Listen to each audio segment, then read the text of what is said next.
I'm now going to do section 8.5 on radical equation. And when you think about equation, you know that it's solving equation. But before that, like I promised, this is the solution to the problem that I asked you to try. You can go ahead and pause the video to double check your work. And if you have further questions, you can email me or you can ask the question when you come back from the break. Okay, so these are the solution right here. Okay, let's go into section 8.5. Section 8.5 will be talking about radical equation. Okay, just like any other function of equation, we need to be able to solve radical equation. One idea about radical is that it has, in this situation, we're talking about the square root only. That means the one that have the index. Remember this thing right here? Inside the pocket at the end, we call it an index. Okay, and if it doesn't have a number, that means it's a 2, so it could be a square root of 2. Okay, it's supposed to be a square root of 2 like that, but we don't usually write it that way. We write it as the square root. Okay, solving radical equation mean that you will you will be able to solve the variable that is inside the radical. Okay, so the strategy to do that is to take the square root.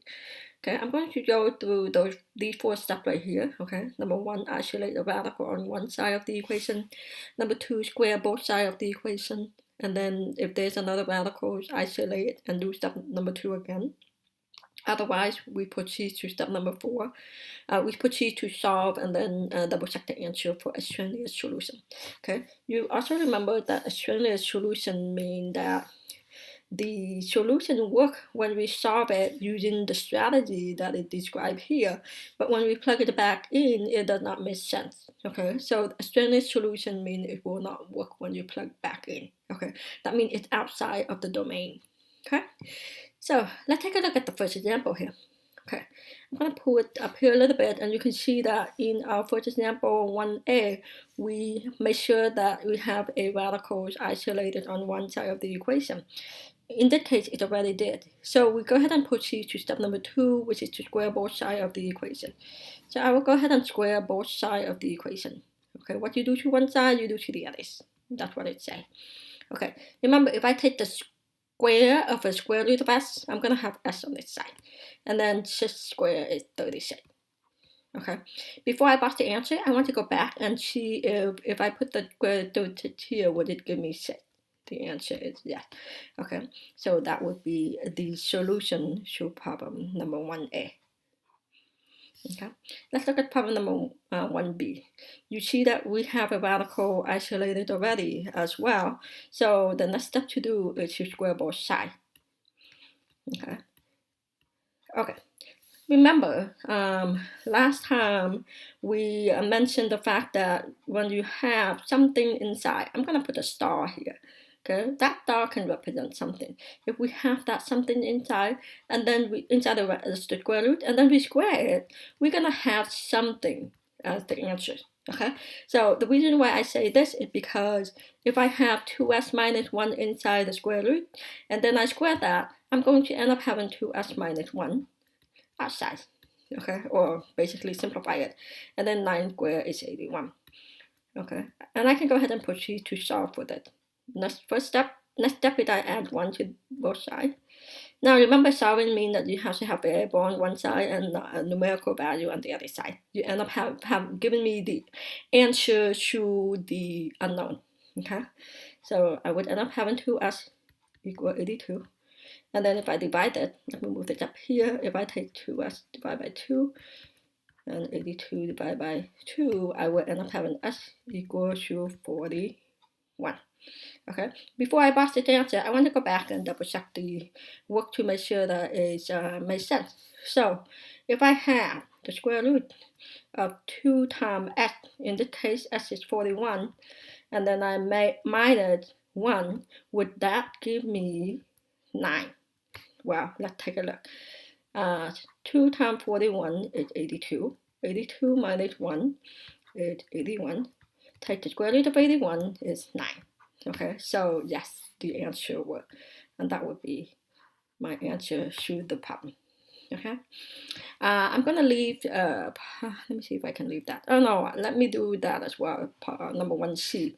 Okay, sometimes you can see the radicals on the right side instead of the left side, but as long as you have one side isolated, then you can work with it.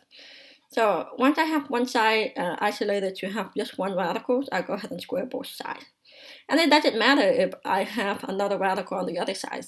As long as I have one radical on one side, I will proceed to square both sides. Okay, so this is going to give me a square here.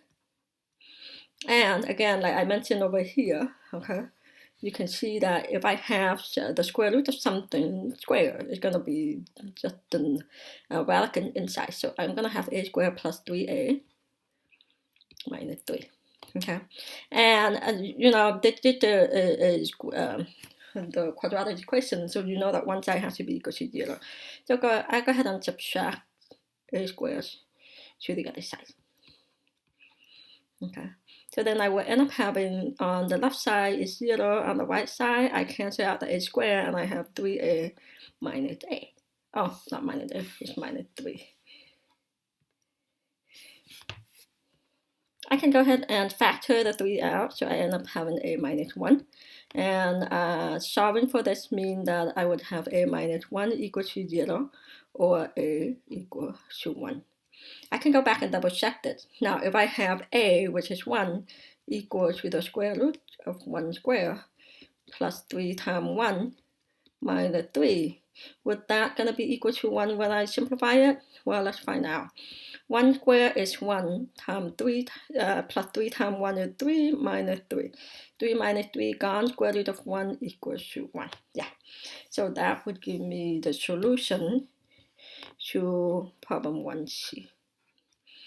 Okay, now let's proceed to example D. In example D, you notice that we have one radical, but then we have that number constant outside. So we go ahead and isolate that radical by subtracting 5. Okay. When we subtract 5, we end up having the square root of s plus 2, which is just a radical by itself, and then 3 minus 5 is a negative 2. Okay, before I proceed further, do remember that when you have a square root of something, and it's a positive square root, you would end up having a positive number. Okay, but you notice that on the right side, you have a negative number right here.